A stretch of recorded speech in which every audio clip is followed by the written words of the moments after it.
Hey everyone, Gretchen Wegner with the anti-boring approach to powerful studying here.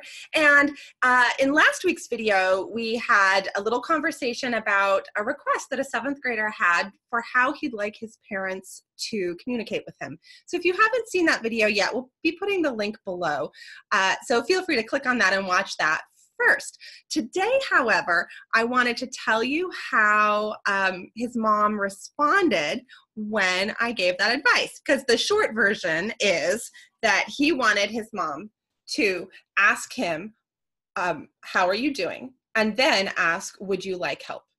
And then he gets to say yes or no about whether he wants help in the moment. So I emailed this advice over to the mom. Actually, what I should have probably done is asked him to ask his mom about it. So that would build his own self-advocacy skills. In the moment, I didn't. I did pass the advice along by email. And the mom replied back to me with this response, which I just loved. So she said, here, I love the fact that he spoke up about me being too involved and trying to problem solve for him. We made the leap this year with him taking control of checking his grades in Power School. And then she put in parentheses, I no longer check.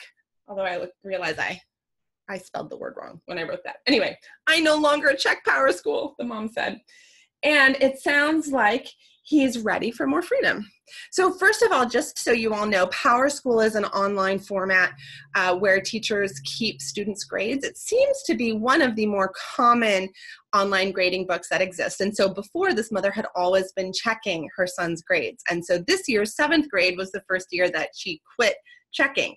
I was really intrigued about that because it's the hardest thing I have seen to get parents to back off checking their students' Power Schools. Now, I do want to say that this young man is a very responsible student.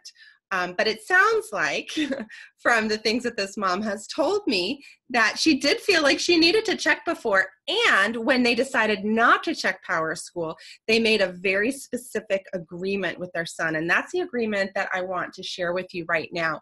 I was so excited when she sent me this email that I replied back saying, how did you make it work for yourself to feel safe not checking his Power School? And she said, this agreement is what did it. So, the student is supposed to tell their parents if any grades dip below a B. And then when the student is telling the parents, they need to be ready to explain why and what he can do to change the grade if it dips below a B. And so I think this is a wonderful agreement. Now, I can tell already some of you are out there listening to this thinking, oh, my son or daughter would never tell me and we'd need to do some follow-up around it. And if you think that's the case, you could add an agreement here saying that once a month you'll have a family meeting, or once a whatever. If it needs to be once a week at first, you'll have a family meeting and you'll look at the grades all together. The good reason to look at it all together is that then the student can answer these questions along with you. This might be a nice way to put on training wheels. It's certainly what I do as a coach, is we look at grades together and we process why are the grades low and what can be done about it. So you, the parent, could model those training wheels to the student as well if you feel like you need to. But it seems like this has been working really well for this family. She even said in the second email that his grades that he's been able to keep his grades at, I think the lowest was a B+. And it sounds like those grades are higher than the grades he made last year. And she thinks it's because he's the one monitoring his own grades and his own success. So that's how one family did it.